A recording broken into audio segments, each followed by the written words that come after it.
उत्पत्ति अध्याय 34। एक दिन लिया की बेटी दीना जो याकूब से उत्पन्न हुई थी, उस देश की लड़कियों से भेंट करने को निकली। तब उस देश के प्रधान हिव्वी हमोर के पुत्र शेकेम ने उसे देखा और उसे ले जाकर उसके साथ कुकर्म करके उसको भ्रष्ट कर डाला। तब उसका मन याकूब की बेटी दीना से लग गया और उसने उस कन्या से प्रेम की बातें की और उससे प्रेम करने लगा। अतः शेकेम ने अपने पिता हमोर से कहा, मुझे इस लड़की को मेरी पत्नी होने के लिए दिला दे। और याकूब ने सुना कि शकेम ने मेरी बेटी दीना को अशुद्ध कर डाला है, पर उसके पुत्र उस समय पशुओं के संग मैदान में थे, इसलिए वह उनके आने तक चुप रहा। तब शकेम का पिता हमोर निकलकर याकूब से बातचीत करने के लिए उसके पास गया। याकूब के पुत्र यह सुनते ही मैदान से बहुत उदास और क्रोधित होकर आए, क्योंकि शकेम ने याकूब की बेटी के साथ कुकर्म करके इज़राइल के घराने से मूर्खता का ऐसा काम किया था जिसका करना अनुचित था। हमोर ने उन सब से कहा, मेरे पुत्र शकेम का मन तुम्हारी बेटी पर बहुत लगा है, इसलिए उसे उसकी पत्नी होने के लिए उसको दे दो और हमारे साथ ब्याह किया करो। अपनी बेटियां हमको दिया करो और हमारी बेटियों को आप लिया करो। हमारे संग बसे रहो और यह देश तुम्हारे सामने पड़ा है, इसमें रहकर लेन देन करो और इसकी भूमि को अपने लिए ले लो। शकेम ने भी दीना के पिता और भाइयों से कहा, यदि मुझ पर तुम लोगों की अनुग्रह की दृष्टि हो तो जो कुछ तुम मुझसे कहो वह मैं दूंगा। तुम मुझसे कितना भी मूल्य या बदला क्यों ना मांगो, तो भी मैं तुम्हारे कहे के अनुसार दूंगा, परंतु उस कन्या को पत्नी होने के लिए मुझे दो।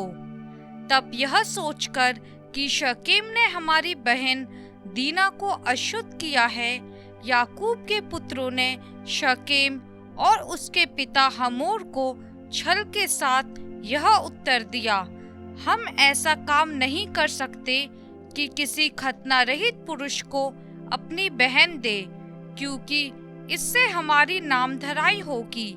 इस बात पर तो हम तुम्हारी मान लेंगे कि हमारे समान तुम में से हर एक पुरुष का खतना किया जाए, तब हम अपनी बेटियां तुम्हें ब्याह देंगे और तुम्हारी बेटियां ब्याह लेंगे और तुम्हारे संग बसे भी रहेंगे और हम दोनों एक ही समुदाय के मनुष्य हो जाएंगे। पर यदि तुम हमारी बात न मानकर अपना खतना न कराओगे तो हम अपनी लड़की को लेके यहाँ से चले जाएंगे। उनकी इस बात पर हमोर और उसका पुत्र शकेम प्रसन्न हुए, और वह जवान जो याकूब की बेटी को बहुत चाहता था, इस काम को करने में उसने विलंब न किया। वह अपने पिता के सारे घराने में अधिक प्रतिष्ठित था, इसलिए हमोर और उसका पुत्र शकेम अपने नगर के फाटक के निकट जाकर नगरवासियों को यह समझाने लगे, वे मनुष्य हमारे संग मेल से रहना चाहते हैं, अतः उन्हें इस देश में रह के लेन देन करने दो। देखो, यह देश उनके लिए भी बहुत है, फिर हम लोग उनकी बेटियों को ब्याह ले और अपनी बेटियों को उन्हें दिया करें। वे लोग केवल इस बात पर हमारे संग रहने और एक ही समुदाय के मनुष्य हो जाने को प्रसन्न हैं कि उनके समान हमारे सब पुरुषों का भी खतना किया जाए। क्या उनकी भेड़ बकरियां और गाय बैल वरन उनके सारे पशु और धन संपत्ति हमारी न हो जाएगी? इतना ही करे कि हम लोग उनकी बात मान ले तो वे हमारे संग रहेंगे। इसलिए जितने उस नगर के फाटक से निकलते थे, उन सबों ने हमोर की और उसके पुत्र शकेम की बात मानी, और हर एक पुरुष का खतना किया गया जितने उस नगर के फाटक से निकलते थे। तीसरे दिन जब वे लोग पीड़ित पड़े थे, तब ऐसा हुआ कि शिमोन और लेवी नामक याकूब के 2 पुत्रों ने, जो दीना के भाई थे, अपनी अपनी तलवार ले उस नगर में निर्धड़क घुसकर सब पुरुषों को घात किया। हमोर और उसके पुत्र शकेम को उन्होंने तलवार से मार डाला और दीना को शकेम के घर से निकाल ले गए। याकूब के पुत्रों ने घात कर डालने पर भी चढ़कर नगर को इसलिए लूट लिया कि उनमें उनकी बहन अशुद्ध की गई थी। उन्होंने भेड़ बकरी और गाय बैल और गधे और नगर और मैदान में जितना धन था ले लिया। उन सब को और उनके बाल बच्चों और स्त्रियों को भी हर ले गए, वरन घर घर में जो कुछ था उसको भी उन्होंने लूट लिया। तब याकूब ने शिमोन और लेवी से कहा, तुमने जो इस देश के निवासी कनानियों और परिज्जियों के मन में मेरे प्रति घृणा उत्पन्न कराई है, इससे तुमने मुझे संकट में डाला है, क्योंकि मेरे साथ तो थोड़े ही लोग हैं। इसलिए अब वे इकट्ठे होकर मुझ पर चढ़ेंगे और मुझे मार डालेंगे, तो मैं अपने घराने समेत नष्ट हो जाऊंगा। उन्होंने कहा, क्या वह हमारी बहन के साथ वेश्या के समान बर्ताव करे? उत्पत्ति अध्याय 35। तब परमेश्वर ने याकूब से कहा, यहाँ से निकलकर बेतेल को जा और वहीं रह, और वहाँ परमेश्वर के लिए वेदी बना, जिसने तुझे उस समय दर्शन दिया जब तू अपने भाई एसाव के डर से भागा जाता था। तब याकूब ने अपने घराने से और उन सब से भी जो उसके संग थे कहा, तुम्हारे बीच में जो पराये देवता हैं उन्हें निकाल फेंको और अपने अपने को शुद्ध करो और अपने वस्त्र बदल डालो, और आओ हम यहाँ से निकलकर बेतेल को जाए। वहाँ मैं परमेश्वर के लिए एक वेदी बनाऊंगा, जिसने संकट के दिन मेरी सुन ली और जिस मार्ग से मैं चलता था उसमें मेरे संग रहा। इसलिए जितने पराये देवता उनके पास थे और जितने कुंडल उनके कानों में थे, उन सबों को उन्होंने याकूब को दिया, और उसने उनको उस बांज वृक्ष के नीचे जो शकेम के पास है गाड़ दिया। तब उन्होंने कूच किया और उनके चारों ओर के नगर निवासियों के मन में परमेश्वर की ओर से ऐसा भय समा गया कि उन्होंने याकूब के पुत्रों का पीछा ना किया। याकूब जो उन सब समेत जो उसके संग थे कनान देश के लूज नगर को आया। वह नगर बेतेल भी कहलाता है। वहाँ उसने एक वेदी बनाई और उस स्थान का नाम एल बेतेल रखा, क्योंकि जब वह अपने भाई के डर से भागा जाता था तब परमेश्वर उस पर वही प्रकट हुआ था। और रिबका की दूत पिलाने हारी धाय दोबारा मर गई और बेतेल के बांज वृक्ष के निचले भाग में उसको मिट्टी दी गई, और उस बांज वृक्ष का नाम अल्लोन बकूत रखा गया। फिर याकूब ने पद्दनराम से आने के पश्चात परमेश्वर ने दूसरी बार उसको दर्शन देकर आशीष दी, और परमेश्वर ने उससे कहा, अब तक तेरा नाम याकूब रहा है, पर आगे को तेरा नाम याकूब न रहेगा, तू इज़राइल कहलाएगा। इस प्रकार उसने उसका नाम इज़राइल रखा। फिर परमेश्वर ने उससे कहा, मैं सर्वशक्तिमान ईश्वर हूँ, तू फूले फले और बढ़े, और तुझसे एक जाति वरन जातियों की एक मंडली भी उत्पन्न होगी, और तेरे वंश में राजा उत्पन्न होंगे, और जो देश मैंने अब्राहम और इसहाक को दिया है वही देश तुझे देता हूँ और तेरे पीछे तेरे वंश को भी दूंगा। तब परमेश्वर उस स्थान में जहाँ उसने याकूब से बातें की उसके पास से ऊपर चढ़ गया, और जिस स्थान में परमेश्वर ने याकूब से बातें की वहाँ याकूब ने पत्थर का एक खंभा खड़ा किया और उस पर अर्घ देकर तेल डाल दिया। जहाँ परमेश्वर ने याकूब से बातें की उस स्थान का नाम उसने बेतेल रखा। फिर उन्होंने बेतेल से कूच किया और एप्राता थोड़ी ही दूर रह गया था कि राहेल को बच्चा जनने की बड़ी पीड़ा उठने लगी। जब उसको बड़ी बड़ी पीड़ा उठती थी तब भाई ने उससे कहा, मत डर, अब की भी तेरा बेटा ही होगा। तब ऐसा हुआ कि वह मर गई और प्राण निकलते निकलते उसने उस बेटे का नाम बेनोनी रखा, पर उसके पिता ने उसका नाम बिन्यामीन रखा। यो राहेल मर गई और एप्राता अर्थात बेतलेहम के मार्ग में उसको मिट्टी दी गई। याकूब ने उसकी कब्र पर एक खंभा खड़ा किया। राहेल की कब्र का वह खंभा आज तक बना है। फिर इज़राइल ने कूच किया और एदेर नामक कुम्मट के आगे बढ़कर अपना तंबू खड़ा किया। जब इज़राइल उस देश में बसा था तब एक दिन ऐसा हुआ कि रूबेन ने जाकर अपने पिता की रखेली बिल्हा के साथ कुकर्म किया और यह बात इज़राइल को मालूम हो गई। याकूब के 12 पुत्र हुए, उनमें से लिया के पुत्र ये थे, अर्थात याकूब का जेठा रूबेन, फिर शिमोन, लेवी, यहूदा, इस्साकार और जबूलून, और राहेल के पुत्र ये थे, अर्थात यूसुफ और बियामिन, और राहेल की दासी बिल्हा के पुत्र ये थे, अर्थात दान और नप्ताली, और लिया की दासी जिल्पा के पुत्र ये थे, अर्थात गाद और आशेर। याकूब के ये ही पुत्र हुए जो उससे पद्दनराम में उत्पन्न हुए। याकूब मरमे में जो किर्यत अर्बा अर्थात हेब्रोन है, जहाँ अब्राहम और इसहाक परदेसी होकर रहे थे, अपने पिता इसहाक के पास आया।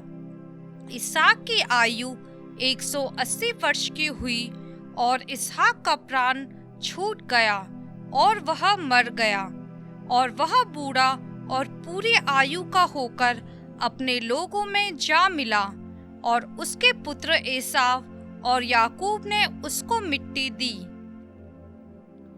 उत्पत्ति अध्याय 36। एसाव जो एदोम भी कहलाता है, उसकी यह वंशावली है। एसाव ने तो कनानी लड़कियां ब्याह ली, अर्थात हित्ती एलोन की बेटी आदा को और ओहोलीबामा को जो अना की बेटी और हिव्वी सिबोन की नातिन थी। फिर उसने इश्माएल की बेटी बासमत को भी जो नबायोत की बहन थी ब्याह लिया। आदा ने एसाव के द्वारा एलीपज को और बासमत ने रूएल को जन्म दिया, और ओहोलीबामा ने यूश और यलाम और कोरा को उत्पन्न किया। एसाव के ये ही पुत्र कनान देश में उत्पन्न हुए। तब एसाव अपनी पत्नियों और बेटे बेटियों और घर के सब प्राणियों और अपनी भेड़ बकरी और गाय बैल आदि सब पशुओं निदान अपनी सारी संपत्ति को जो उसने कनान देश में संचित की थी लेकर अपने भाई याकूब के पास से दूसरे देश को चला गया, क्योंकि उनकी संपत्ति इतनी हो गई थी कि वे इकट्ठा ना रह सके, और पशुओं की बहुतायत के कारण उस देश में जहाँ वे परदेशी होकर रहते थे वे समा ना सके। एसाव जो एदोम भी कहलाता है, सेईर नामक पहाड़ी देश में रहने लगा। सेईर नामक पहाड़ी देश में रहने वाले एदोमियों के मूल पुरुष एसाव की वंशावली यह है। एसाव के पुत्रों के नाम ये हैं, अर्थात एसाव की पत्नी आदा का पुत्र एलीपज और उसी एसाव की पत्नी बासमत का पुत्र रूएल। एलीपज के ये पुत्र हुए, अर्थात तेमान, ओमार, सपो, गाताम और कनज। एसाव के पुत्र एलीपज के तिम्ना नामक एक रखैल थी, जिसने एलीपज के द्वारा अमालेक को जन्म दिया। एसाव की पत्नी आदा के वंश में ये ही हुए। रूएल के ये पुत्र हुए, अर्थात नहत, जेरा, शमा और मिज्जा। एसाव की पत्नी बासमत के वंश में ये ही हुए। ओहोलीबामा जो एसाव की पत्नी और सिबोन की नातिन और अना की बेटी थी, उसके ये पुत्र हुए, अर्थात उसने एसाव के द्वारा यूश, यलाम और कोरा को जन्म दिया। एसाव वंशियों के अधिपति ये हुए, अर्थात एसाव के जेठे एलीपज के वंश में से तेमान अधिपति, ओमेर अधिपति, सबो अधिपति, कनज अधिपति, कोरा अधिपति, गाताम अधिपति, अमालेक अधिपति। एलीपज वंशियों में से एदोम देश में ये ही अधिपति हुए और ये ही आदा के वंश में हुए। एसाव के पुत्र रूएल के वंश में ये हुए, अर्थात नहत अधिपति, जेरा अधिपति, शमा अधिपति, मिज्जा अधिपति। रूएल वंशियों में से एदोम देश में से ही अधिपति हुए और ये ही एसाव की पत्नी बासमत के वंश में हुए। एसाव की पत्नी ओहोलीबामा के वंश में ये हुए, अर्थात यूश अधिपति, यलाम अधिपति, कोरा अधिपति, अना की बेटी ओहोलीबामा जो एसाव की पत्नी थी, उसके वंश में ये ही हुए। एसाव जो एदोम भी कहलाता है, उसके वंश ये ही हैं और उनके अधिपति भी ये ही हुए। सेईर जो होरी नामक जाति का था, उसके ये पुत्र उस देश में पहले से रहते थे। लोतान, शोबाल, शिबोन, अना, दिशोन, एसेर और दिशान। एदोम देश में सेईर के ये ही होरी जाति वाले अधिपति हुए। लोतान के पुत्र होरी और हिमाम हुए और लोतान की बहन तिम्ना थी। शोबाल के ये पुत्र हुए, आलवान, मानहत, एबाल, शपो और ओनाम। सिदोन के ये पुत्र हुए, अय्या और अना। यह वही अना है जिसको जंगल में अपने पिता सिबोन के गधों को चराते चराते गर्म पानी के झरने मिले। अना के दिशोन नाम पुत्र हुआ और उसी अना के ओहोलीबामा नामक बेटी हुई।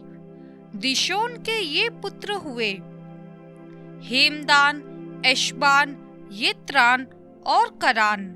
येसेर के ये पुत्र हुए, बिल्हान, जाबान और अकान। दिशान के ये पुत्र हुए, ऊस और अरान। होरियों के अधिपति ये हुए, लोतान अधिपति, शोबाल अधिपति, शिबोन अधिपति, अना अधिपति, दिशोन अधिपति, एसेर अधिपति, दिशान अधिपति। सेईर देश में होरी जाति वाले ये ही अधिपति हुए। फिर जब इस्राएलियों पर किसी राजा ने राज्य न किया था, तब भी एदोम के देश में ये राजा हुए। बोर के पुत्र बेला ने एदोम में राज्य किया और उसकी राजधानी का नाम दिनहबा है।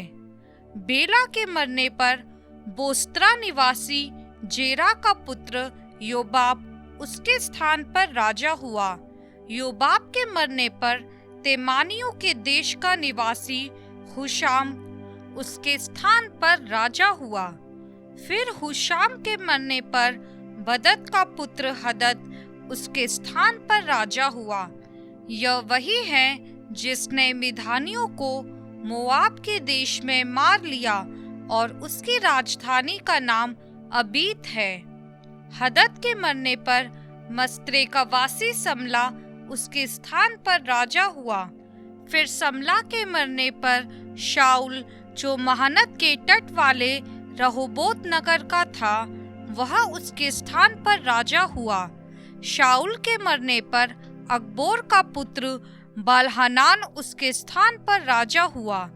अकबोर के पुत्र बालहनान के मरने पर हदर उसके स्थान पर राजा हुआ और उसकी राजधानी का नाम पाऊ है और उसकी पत्नी का नाम महेतबेल है, जो मेजाहब की नातिन और मत्रेद की बेटी थी।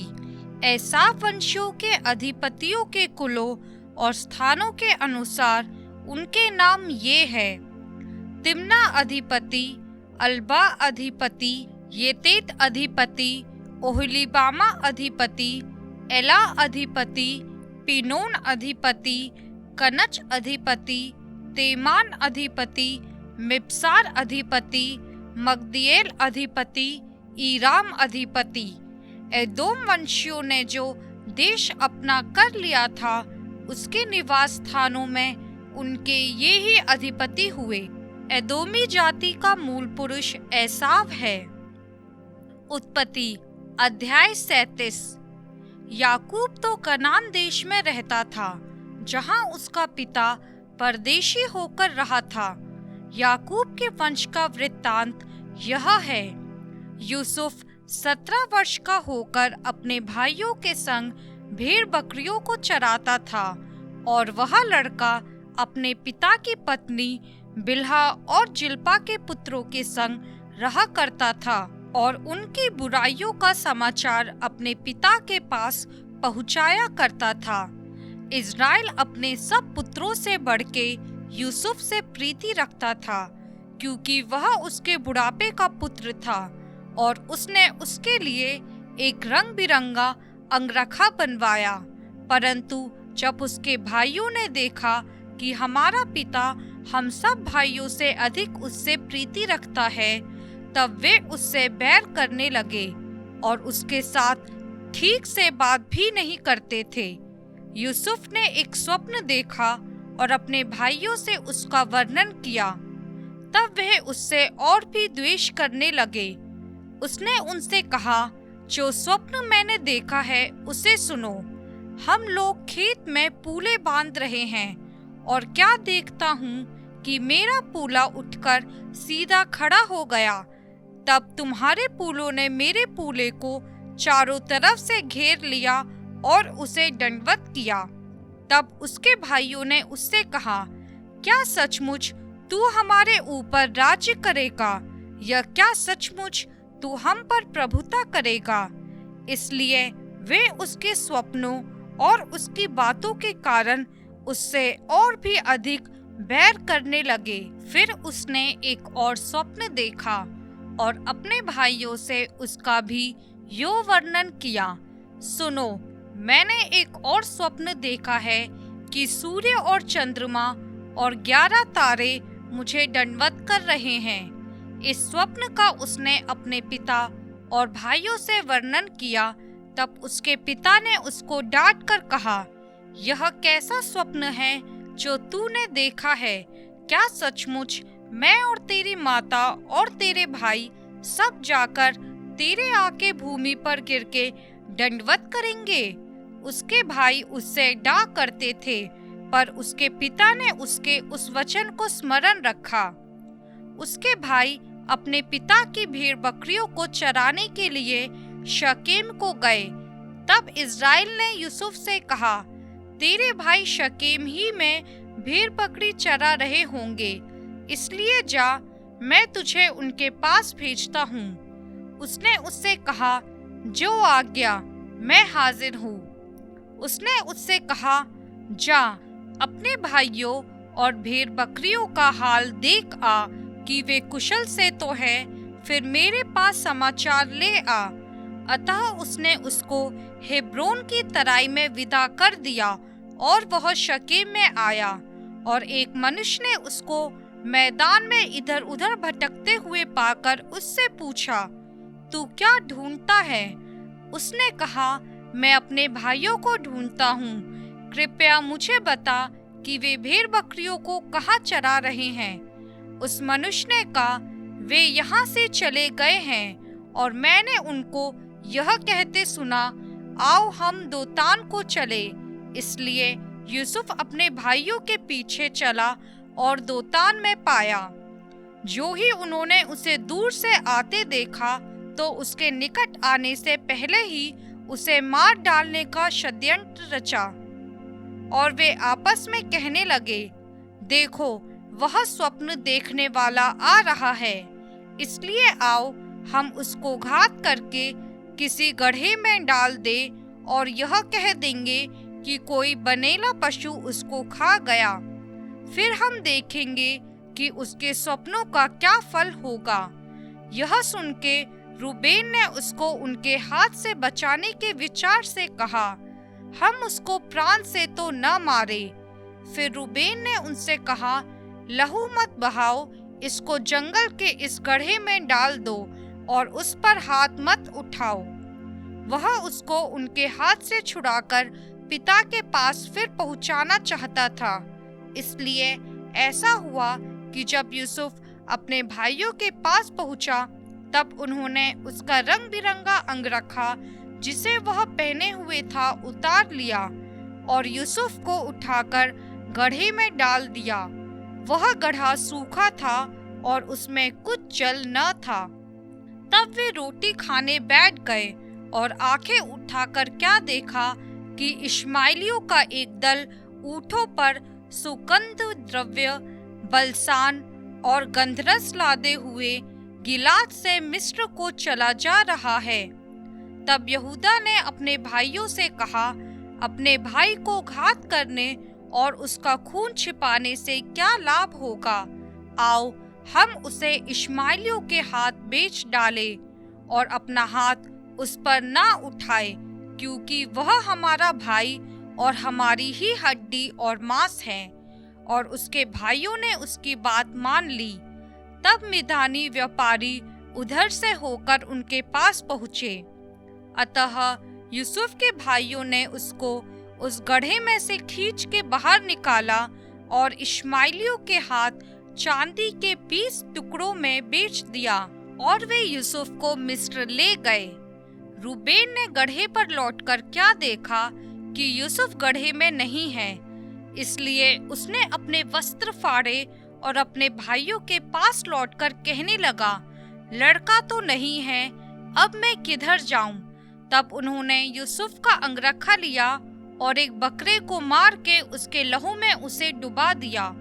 और उन्होंने उस रंग बिरंगे अंगरखे को अपने पिता के पास भेजकर कहला दिया, यह हमको मिला है, अतः देखकर पहचान ले कि ये तेरे पुत्र का अंगरखा है कि नहीं। उसने उसको पहचान लिया और कहा, हाँ, यह मेरे ही पुत्र का अंगरखा है, किसी दुष्ट पशु ने उसको खा लिया है। निसंदेह यूसुफ फाड़ डाला गया है। तब याकूब ने अपने वस्त्र फाड़े और कमरे में टाट लपेटा और अपने पुत्र के लिए बहुत दिनों तक विलाप करता रहा। उसके सब बेटे बेटियों ने उसको शांति देने का प्रयत्न किया, पर उसको शांति न मिली और वह यही कहता रहा, मैं तो विलाप करता हुआ अपने पुत्र के पास अधोलोक में उतर जाऊंगा। इस प्रकार उसका पिता उसके लिए रोता ही रहा। इस बीच मिद्यानियों ने यूसुफ को मिस्र में ले जाकर पोतीपर नामक फिरौन के एक हाकिम और अंगरक्षकों के प्रधान के हाथ बेच डाला।